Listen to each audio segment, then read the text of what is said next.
Di ko itong wedding kapag walang monstera and daisies.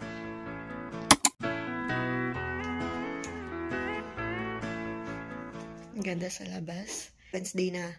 So, it's my 4th day dito sa US. I think kompleto na kami sa mga gagamitin. Gagawa na lang ako ng mga bouquet. Ayusin ko yan today. Bago mag-church kami today kasi it's Wednesday na here. Gugutom na ako. Kumukulo na yung tiyan ko. So, medyo late ako nagising. Pero, super complete yung sleep ko. Kaya, energetic ako today. Hindi lang halata. Hindi lang halata kasi gutom pa ako. Baba muna ako. 9 o'clock na. So, meron pa akong 1 hour kasi hanggang 10 lang yung pre-breakfast. Plano ko kumain doon. And then, magdadala na lang din ako ng konting food dito para sa lunch ko. Nakita ko sa supermarket nila, ang daming sweets. Mga cupcakes, cookies. Mamaya, tatanong ko din sa maid of honor ko. Galing kasi siya mag-ayos ng hair. Kung paano ko gagawin to na magmumukha akong maganda sa wedding day ko. Siyempre, bibigay ko na rin yung mga pasalubong ko sa kanila. Bukod pa yung gift ko for the wedding. Kasi, meron talaga akong prepare na gift.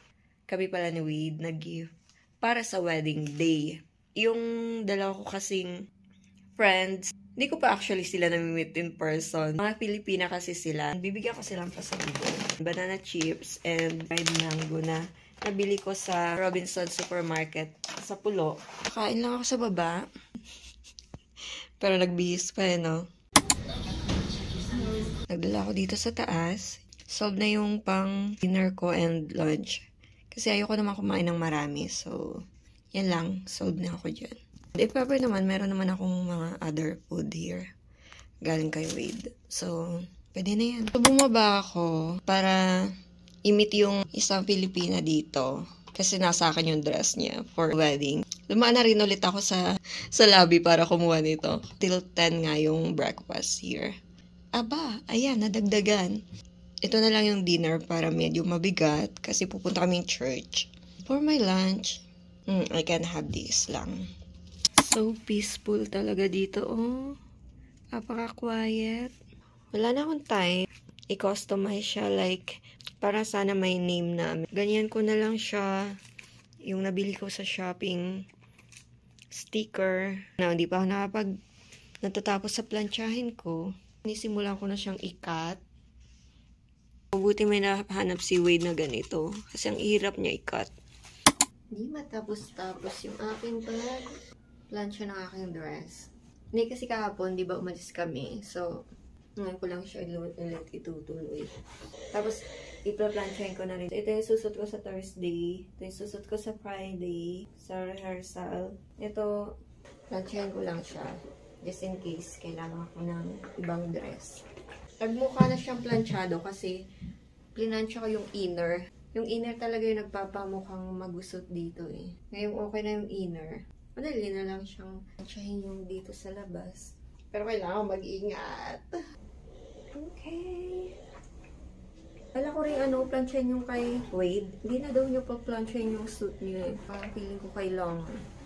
Si mama nag-promise na mag-plancha nito. Kaso wala siyang visa at saka ticket.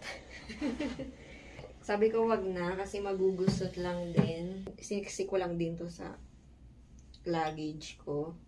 Wala akong special treatment sa aking dress. Huminto na yung ulan. It's now 5 o'clock. Mag-church kami ngayon. So, ready ko lang yung isusuot ko. Naliligo pa lang ako. And I will bring bag, water. Ito yung pasalubong ko dun sa ka-churchmate ni Wade na Pilipina. Ito, ipapacheck ko lang sa kanya kasi magaling siya sa mga hairstyle. So, i-ask ko lang kung anong pwedeng gawin dyan.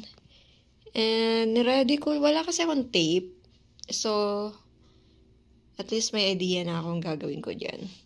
At ito yung mga ganda. Mabuti meron dito. Garland. And I'm so happy kasi may dala akong monstera leaf. Kasi dito magiging wedding ko.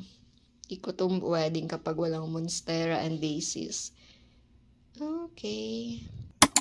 Wait ko lang si Wade. Ito yung aking outfit today.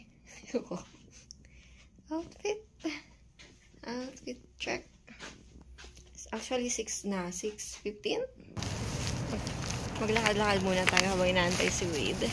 Ayun yung room ko. Sa 3rd floor. Ganda o, diba? Parang nasa Baguio ako. Baka bigla may sumulpot kasing car. Lakad-lakad lang sana tayo. Sunduin ko na kaya siya dito. Dito yung dadaan eh. But if dito na lang siya sunduin, ay antayin pala. Paglakad-lakad ako. Maganda pala dito mag-vlog eh. Wala masyadong tao. Look at that. Malamig. Ano to? Ayan, punong yan. Imimit ko na lang kaya siya sa sa church. Maglalakad ako papunta doon. Diba? Ang ganda.